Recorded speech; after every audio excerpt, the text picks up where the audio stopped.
Hello student, मैं Shankar Kashyap PGT physics. इस video में आपको बताने जा रहा हूँ वेक्टर्स की कुछ प्रॉपर्टीज़ को, और ये प्रॉपर्टीज़ आगे चल के न्यूमेरिकल्स में बहुत ज़्यादा यूज़ होती हैं।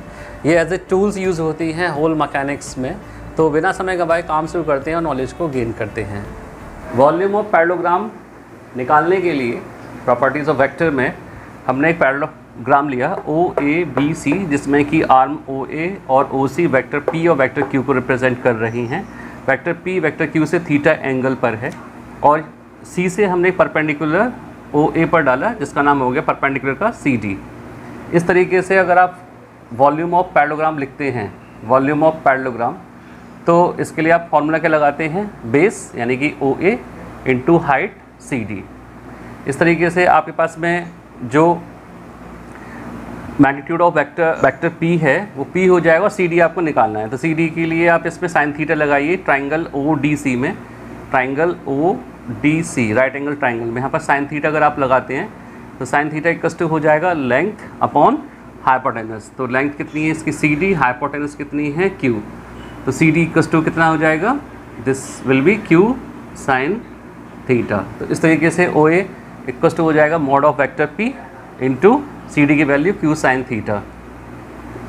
अब ये अगर आप वेक्टर प्रोडक्ट में जाएं तो किसके इक्वल हो जाएगा?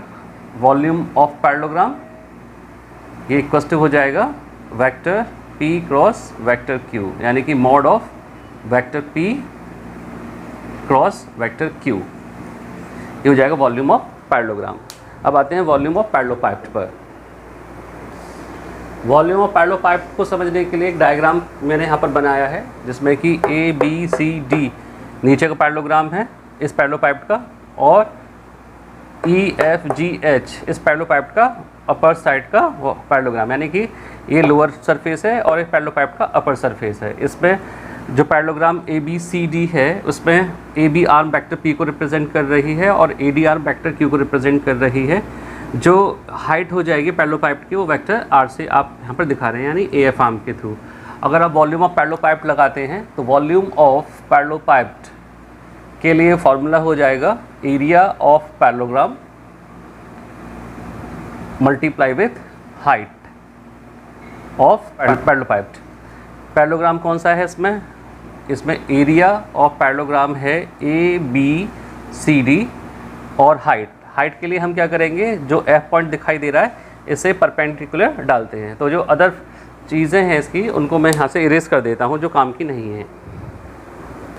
तो F पॉइंट से मैंने एक परपेंडिकुलर डाल दिया है पैरेललोपाइप्ड की हाइट के लिए। ये परपेंडिकुलर FI है और इसका नाम आपने H दे रखा है, मैं H लिख देता हूँ। और जो वेक्टर R है वो इस कोऑर्डिनेट सिस्टम पर, यानी ऑरिजिन से y एक्सिस के विद रेस्पेक्ट क्या एंगल बनाता है? अगर वो थीटा बनाता है, ये एंगल अगर थीटा है तो अल्टरनेट एंगल कितना हो जाएगा? F पर, ये भी थीटा हो जाएगा। तो अब आप क्या करते हैं कि इस ट्राइंगल का नाम है AI और F। इस AIF में अगर आपको हाइट निकालनी हो FI, तो आप क्या करेंगे? आप इसमें लगाएंगे कॉस थीटा, क्योंकि लेंथ तो AI हो जाएगी। तो कॉस थीटा इक्वल टू कितना हो जाएगा? Cos theta will be equal to हो जाएगा बेस, यानी कि F upon hypotenuse AF। FI की वैल्यू कितनी है? H। और जो आपके पास हाइपोटेनस है AF, इसकी वैल्यू कितनी है? R। तो आपके पास में H इक्वल टू कितना आ जाएगा? R cos theta. इसके बाद में आप क्या करिए कि यहाँ पर जो इसका वॉल्यूम ऑफ पैरेललोपाइप्ड है, इसमें एरिया ऑफ पैरेललोग्राम क्या हो जाएगा? Magnitude of vector P cross vector Q,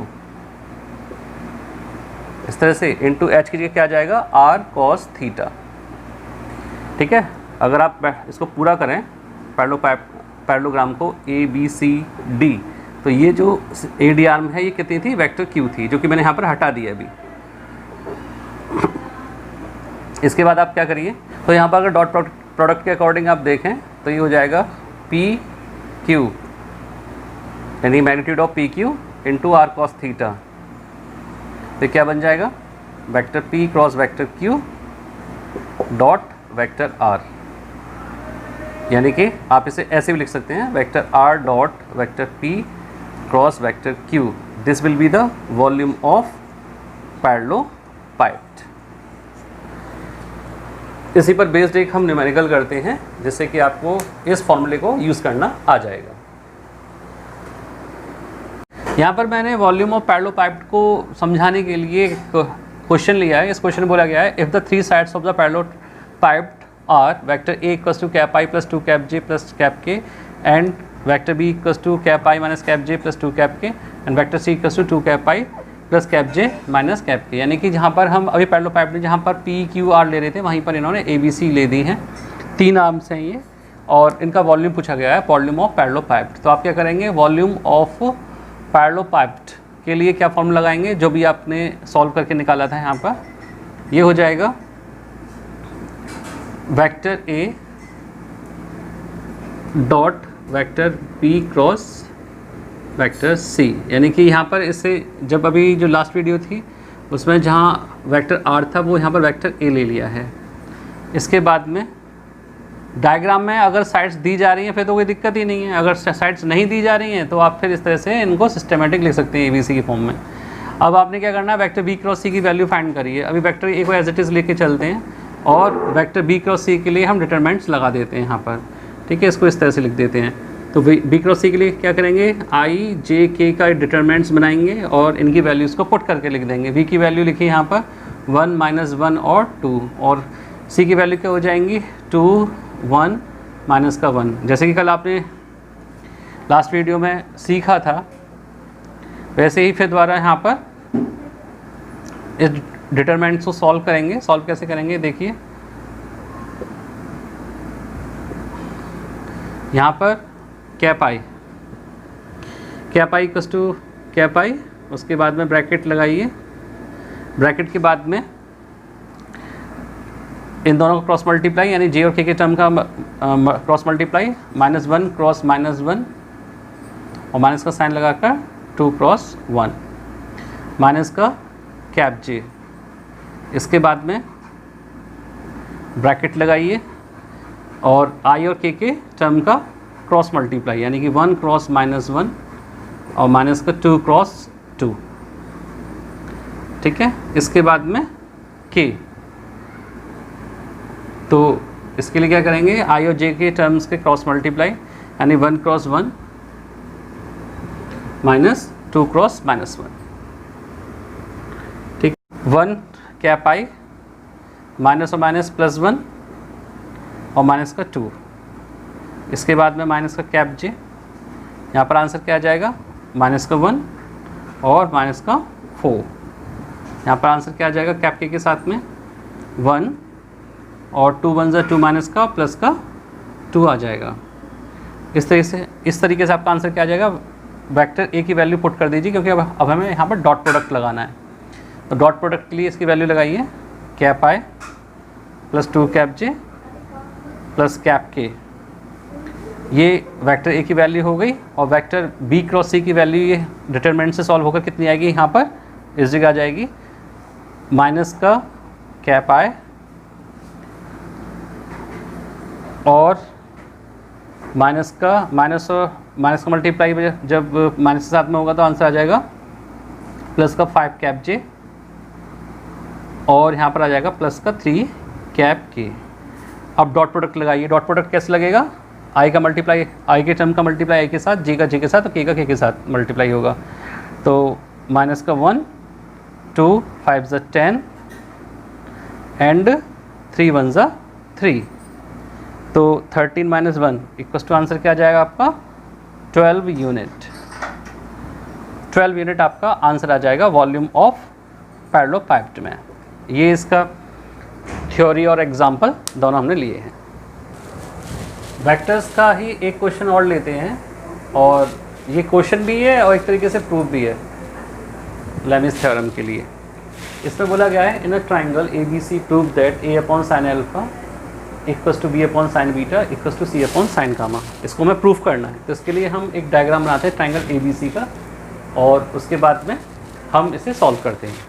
triangle बना दिया है ए बी सी जिसमें कि हमने वर्टेक्स ए पर एंगल अल्फा मान लिया है, वर्टेक्स बी पर एंगल बीटा, वर्टेक्स सी पर एंगल गामा माना है। आर्म ए बी यहाँ पर वेक्टर ए को रिप्रेजेंट कर रही है जो कि इस तरीके से इस डायरेक्शन में है वेक्टर ए के लिए, और यहाँ पर आर्म बी सी रिप्रेजेंट कर रही है वेक्टर बी को, जिसकी डायरेक्शन इस तरह से है वेक्टर की फॉर्म में, और यहाँ पर आर्म जो सी ए है वो रिप्रेजेंट कर रही है वेक्टर सी को, जो कि इस तरीके से डायरेक्शन में है। तो यहाँ पर अगर हम एंगल्स चेक करें तो यहाँ पर जो वर्टेक्स ए है इसका एंगल हो जाएगा 180, exterior angle 180 minus alpha, B का जो एक्सटीरियर एंगल है वो हो जाएगा 180 माइनस बीटा, और जो सी का एंगल है एक्सटीरियर वो हो जाएगा 180 माइनस गामा। अब हम क्या करते हैं, जो वेक्टर की प्रॉपर्टीज़ है, since vector A, vector B and vector C are in cyclic order in triangle ABC, then vector A plus vector B plus vector C equals to 0 हो जाएगा। ये वेक्टर की प्रॉपर्टी है साइक्लिक ऑर्डर में किसी भी triangle पर जो 3 वेक्टर्स हैं उनके लिए। तो वेक्टर A प्लस बी से आपके लिखेंगे यहाँ पर vector A plus vector B equals to हो जाएगा माइनस का वेक्टर C, या अपनी तरफ से दोनों तरफ वेक्टर C से मल्टीप्लाई कर दीजिए। तो vector A plus vector B cross vector C equals to minus vector C cross vector C, ये दोनों पैरेलल वेक्टर्स हैं तो आंसर 0 हो जाएगा। यहाँ पर वेक्टर C की मल्टीप्लाई कर दीजिए, तो vector A cross vector C plus vector B cross vector C equals to 0। तो vector A cross vector C को हम दूसरी साइड ले जाएंगे तो ये हो जाएगा हमारे पास में vector B cross vector C equals to minus vector A cross vector C, या फिर आप इसे ऐसे भी लिख सकते हैं कि vector B cross vector C equals to vector C cross vector A. अभी हमारे पास में एक इक्वेशन आ चुकी है। अब हम क्या करते हैं, फिर दोबारा यहाँ से चलते हैं इसी इक्वेशन से। तो इसी इक्वेशन से फिर दोबारा आप क्या करेंगे, vector A plus vector C equals to minus का वेक्टर बी कर दीजिए।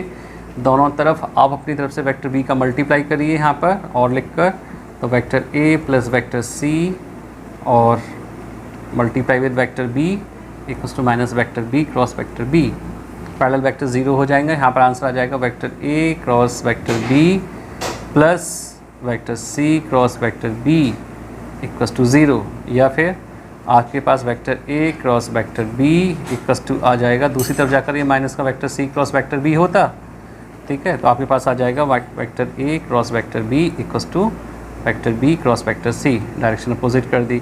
अब आप यहाँ पर देख रहे होंगे 2 इक्वेशन आ गई। इन दोनों इक्वेशन से जो वेक्टर बी क्रॉस सी है वो सी क्रॉस ए के इक्वल है और ए क्रॉस बी के इक्वल है। कुल मिलाकर बात ये निकल के आती है by 1 and 2 vector A cross vector B equals to vector B cross vector C equals to vector C cross vector A. ये आपके सामने इक्वेशन आ गई। इक्वेशन, अब इसी इक्वेशन को हमें यूज़ करना है। यहाँ पर हमें वेक्टर की जो डेफिनेशन है, प्रॉपर्टी है, वो लगानी है। कैसे लगाएंगे, देखिए इसमें आप जो डायग्राम है उसमें यहाँ पर देखें vector A cross vector B that will be equals to क्या होगा, that will be equals to हो जाएगा, यहाँ पर vector A cross vector B की जगह लिखना है आपने, हो जाएगा A into B into sine theta बोलते थे, तो यहाँ पर साइन 180 माइनस गामा आ जाएगा इक्वल्स टू, इसके बाद में बी क्रॉस सी के लिए क्या आ जाएगा, ये रहा बी और ये रहा सी, तो vector B cross C equals to, इसके लिए एक्सटीरियर एंगल क्या है, ये रहा, तो ये आंसर आ जाएगा B C sine 180 minus alpha. तीसरा कौन सा बच्चा, सी क्रॉस ए, सी क्रॉस ए कहाँ है, ये है, और इसके लिए एक्सटीरियर एंगल क्या हो जाएगा, ये 180 माइनस बीटा, यानी कि C A sine 180 minus beta.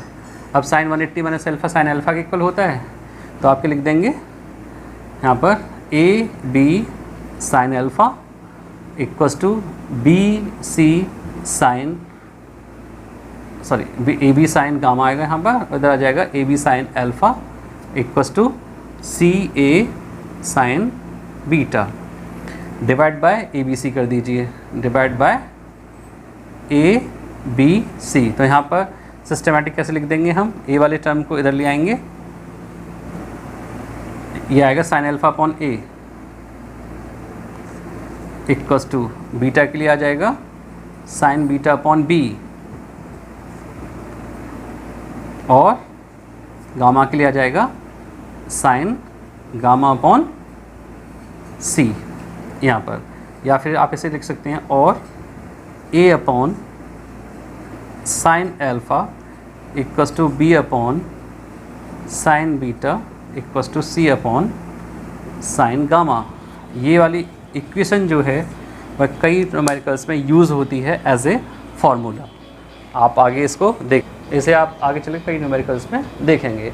तो ये 3 एप्लीकेशन हमने यहाँ पर वेक्टर्स की थी। एप्लीकेशन भी कह सकते हैं, प्रॉपर्टीज़ कह सकते हैं। ये जो तीनों properties as a formula use होती हैं, आगे जो न्यूमेरिकल्स आपको मिलेंगे मैकेनिक्स में, वहाँ पर सब एज ए फार्मूला यूज़ होंगी।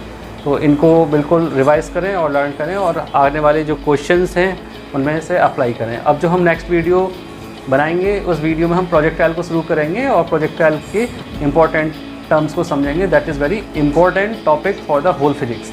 तो मिलते हैं नेक्स्ट वीडियो में जल्दी ही, तब तक के लिए बाय बाय।